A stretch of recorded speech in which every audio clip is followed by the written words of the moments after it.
Robert Brady had everything America said a man should want. A billion-dollar company, a penthouse in Chicago, a name that opened every door in the country. But for the past 8 months, he'd been living with a hole in his chest that no deal could close. His wife was gone, vanished. No note, no call, no goodbye. And tonight, in the last place on earth he expected, he was about to find her. But before we dive in, if this is your first time here, welcome to the family. Hit that subscribe button and ring the bell so you never miss a story. And drop a comment right now. Where are you watching from today? We've got people tuning in from all over the world and we want to hear from you.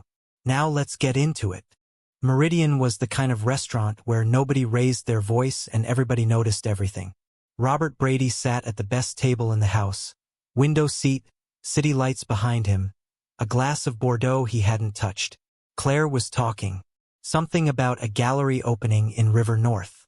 He was nodding at the right moments, but his mind was somewhere else. It usually was these days. He'd been doing that a lot lately. Drifting. 8 months of drifting, if he was being honest with himself, which he tried not to be. A server moved to the table beside his. He didn't look up. He heard the soft sound of a cloth moving across marble, slow, careful, unhurried. Something about the rhythm of it made him pause. He couldn't have explained why. He just looked up, and his whole life stopped. She was in a gray uniform, 2 sizes too big.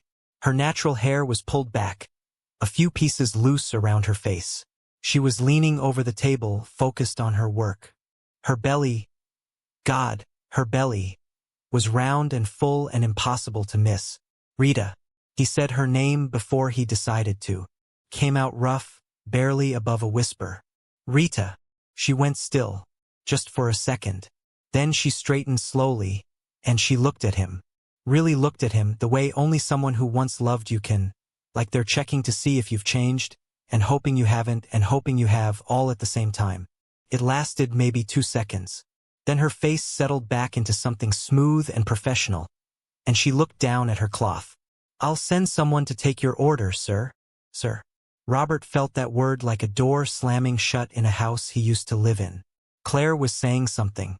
The restaurant was still making its quiet, expensive sounds. Somewhere a glass clinked. A man laughed at another table. Robert couldn't hear any of it. He just sat there, watching Rita walk toward the kitchen. Not fast, not slow, just steady. Like a woman who had learned to keep moving no matter what walked back into her life. Robert was on his feet before he thought about it. His chair scraped the marble floor and heads turned. The discreet, practiced turning of people who pretend they aren't looking. Claire grabbed his arm. Robert, what are you? He didn't answer. He was already moving. Rita had disappeared through the kitchen doors like she'd simply stepped out of the frame. Claire's voice followed him across the restaurant floor, sharp and confused, but he didn't stop. He pushed through the kitchen doors and the noise hit him. Pans, heat, someone calling out an order number. And there, in the far corner near the break room, was Rita. Her hand was pressed flat against the wall. Her eyes were closed. She was breathing through something, not labor, not quite, just the particular weight of being found by the person you'd been hiding from. She opened her eyes when she heard him coming. You can't be back here. Her voice was even, controlled. Rita. I'm on the clock, Robert. Not Mr. Brady. Robert. His name in her mouth, after 8 months of silence, felt like something he hadn't earned.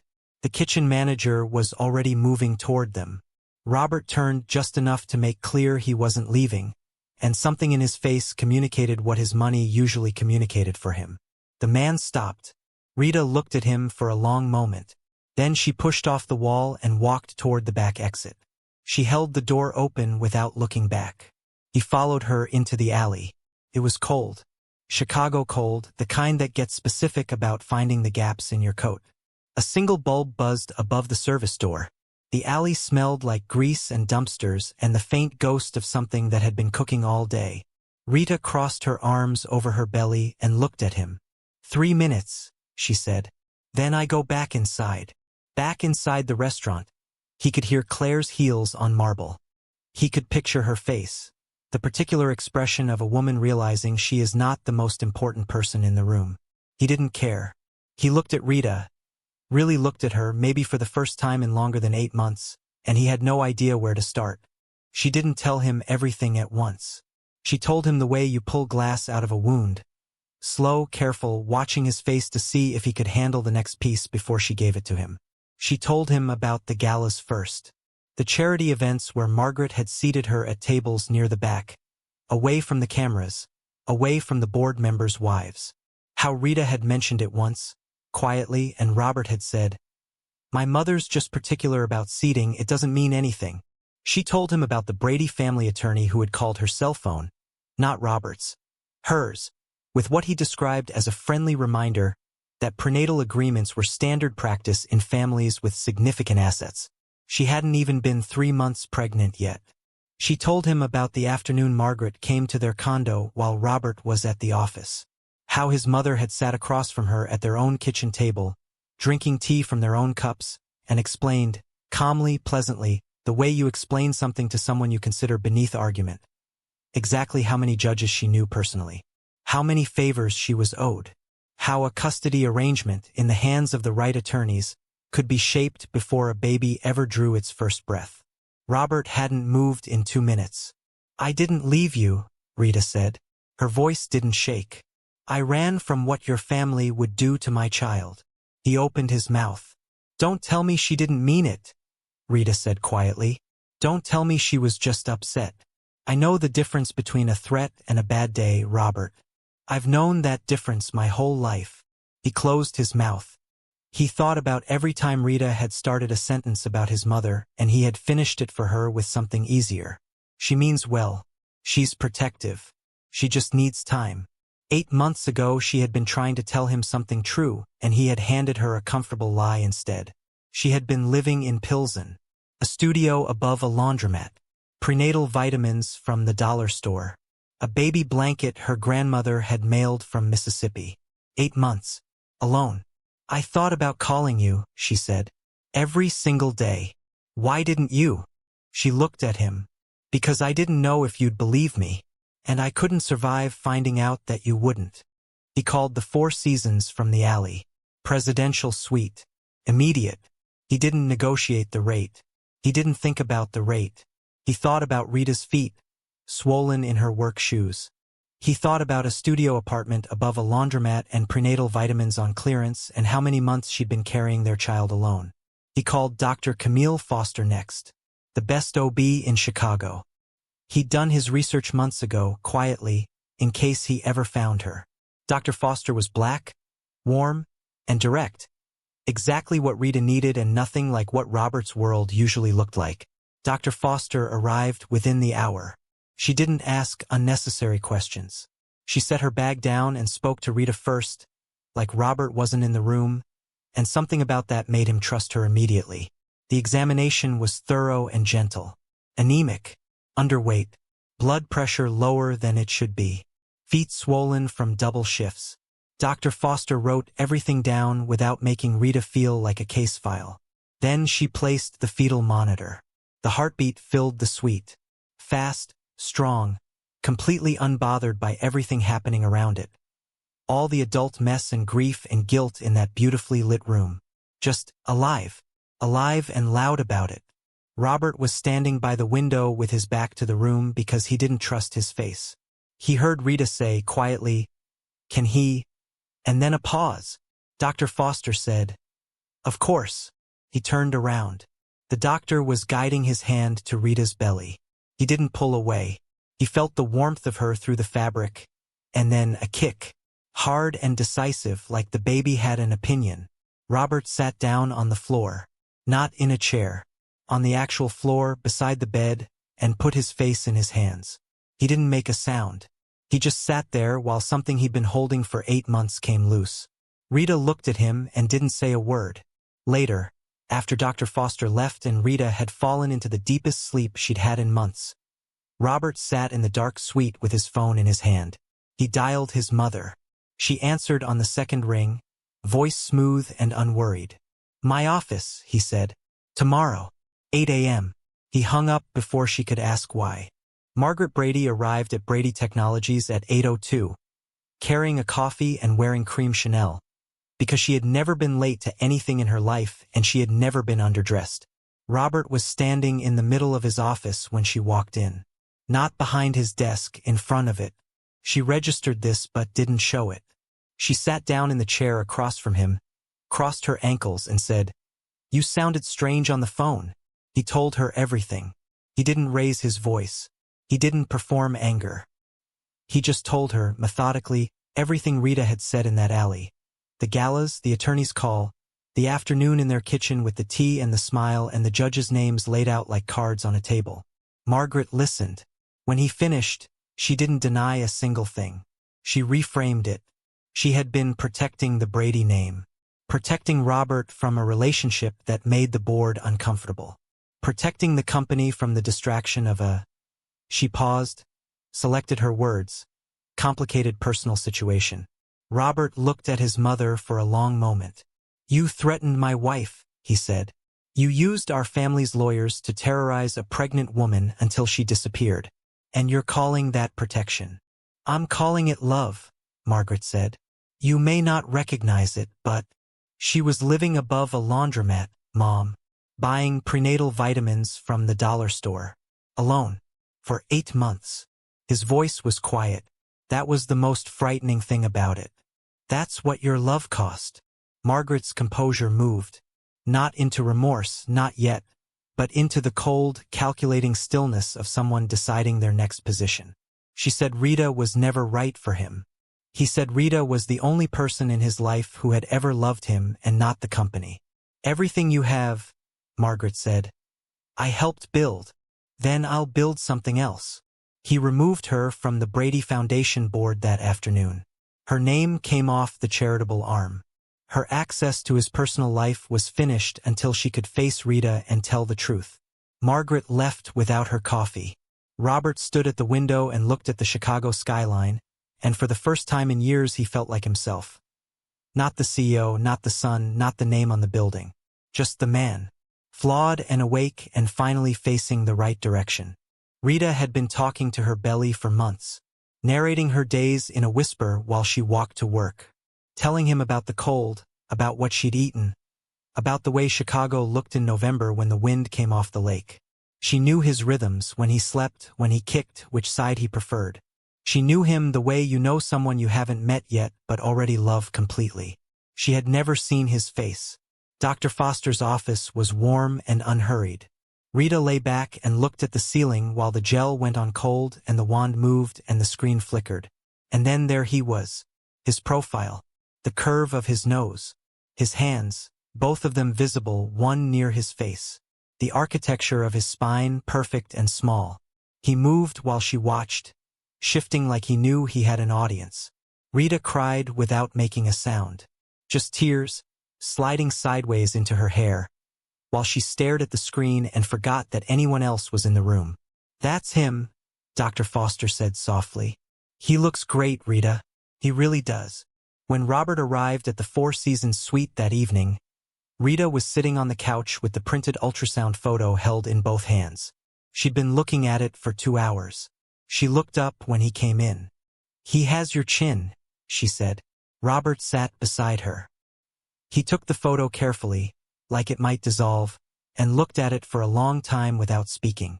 On the cushion between them sat the baby blanket her grandmother had mailed from Mississippi. Faded yellow cotton, hand-stitched, soft from decades of other babies. It was the only thing Rita had been given, for him. Robert reached out and touched the edge of it. He didn't say anything. He didn't need to. The apartment was in Lincoln Park, 3rd floor of a brownstone, big windows, good bones. A bedroom at each end of the hall and one room in the middle with south-facing windows that caught the afternoon light and held it. Robert walked Rita through it on a Tuesday. He'd thought carefully about how to do this, what to say and what not to say, which was new for him. He was learning to think before he spoke around her. He was learning a lot of things. "This isn't me taking over," he said, when they stepped inside. "Separate rooms. Your space. I just want you somewhere safe before he comes." Rita walked through slowly. She touched door frames. She looked out windows. She stood in the kitchen for a moment and Robert stayed quiet, which was also new. She stopped in the south-facing room, stood in the middle of it. The afternoon light came through and caught the dust and made everything look like something worth keeping. Yellow walls, she said. That was all. Done, he said. 3 weeks later, the nursery was finished. Yellow walls, a white crib, a rocking chair by the window. The Mississippi blanket folded over the crib rail, right where it belonged. They sat in there one evening. Rita in the rocking chair, Robert on the floor with his back against the wall, and talked. Really talked, the way they never quite had when everything was easy and there was no reason to be honest. He told her about his father dying when he was 12. About how Margaret had filled that absence with ambition until ambition was the only language the house spoke. She told him about growing up on the South Side. Her mother working 2 jobs. The particular kind of strength you build when you understand early that nobody is coming to save you. You were raised to think needing people is weakness, she said. You were raised to think asking for help is a burden, he said. She looked at him. We were both wrong. Outside, Chicago did what Chicago does in winter. Inside, something careful and real was beginning. 3 a.m. Robert was already half awake. He slept lightly now, always half listening, when Rita's hand found his shoulder in the dark. It's time, she said. He was dressed in 4 minutes. The car was warm by the time she got to the door. He drove with both hands on the wheel and didn't say much, which was the right call. Rita had her eyes closed and was breathing through contractions with the focused calm of someone who had survived harder things than this. Northwestern Memorial was ready for them. Dr. Foster met them in the hall like she'd been expecting this exact moment, which she had, because that's the kind of doctor she was. The delivery room was bright and warm. Robert stayed at Rita's side. He didn't perform, didn't make it about how he appeared or what the nurses thought of him. He just stayed. Held her hand when she needed it. Got out of the way when he should. When Rita said, through clenched teeth, I can't, he said, you've been doing this alone for 8 months. You can do 20 more minutes. She laughed. Actually laughed. Which was not what he expected, but it was the right thing. He knew it by the way her shoulders dropped and she found the next breath a little easier. Marcus Robert Brady was born at 5:47 a.m. Outside, Chicago's sky was doing that thing it does just before sunrise, turning a color that's not quite gray and not quite pink, something in between that doesn't have a name. Marcus was dark-skinned like his mother, with a faint echo of his father's jaw, and he announced himself loudly and without apology. Rita held him against her chest and whispered, Hi, baby, I kept you safe. I promise the rest of your life is going to be so much better than how it started. Robert stood beside them and didn't try to hold anything back. He'd spent his whole life holding things back. He was done with that now. Margaret Brady showed up at the brownstone 6 weeks after Marcus was born. No call ahead, no flowers, just her, at the door, in a wool coat, holding nothing. Looking smaller than Rita had ever seen her, like the scaffolding that usually held her together had quietly come down overnight. Rita answered the door. They looked at each other for a long moment. 2 women who had never been able to be honest with each other. Standing in a doorway in Lincoln Park on a gray Chicago morning. I came to see if you'd let me apologize, Margaret said. Rita stepped back and let her in. They sat at the kitchen table. Marcus was asleep in the nursery. The apartment was quiet. Margaret looked around at the yellow walls visible through the hallway, at the life Rita had built from next to nothing, and something in her face shifted. Then she talked. For the first time in Rita's experience, Margaret Brady spoke without strategy. She talked about Robert's father, how losing him had cracked something in her open and she'd filled the crack with control because control felt like safety. She talked about fear dressing itself up as class preference until she couldn't see the difference anymore. I was cruel to you, Margaret said. I was wrong, and I nearly cost my son everything that actually matters. Rita listened to all of it. She didn't forgive her on the spot. That would have been a lie, and Rita Robinson had stopped performing things she didn't feel a long time ago. You can know my son, she said, but you earn it. Slowly. Margaret nodded. Rita brought Marcus out and Margaret held him for the first time. Something in her face that had been set hard for decades came loose. She looked, for just a moment, like somebody's grandmother. Later, Rita found Robert in the nursery. He was standing by the crib, looking at Marcus sleep. "I forgive you," she said. "Not all the way yet, but I'm starting." He said, "That's everything." 6 months later, they stood in Millennium Park on a Saturday morning. Small ceremony, close friends, Dr. Foster beaming in the front row, Rita's mother flown in from Mississippi with her good dress on and tears already going. Marcus slept through the whole thing, wrapped in the yellow blanket, unbothered. Rita looked at the Chicago skyline, the city that had nearly swallowed her whole.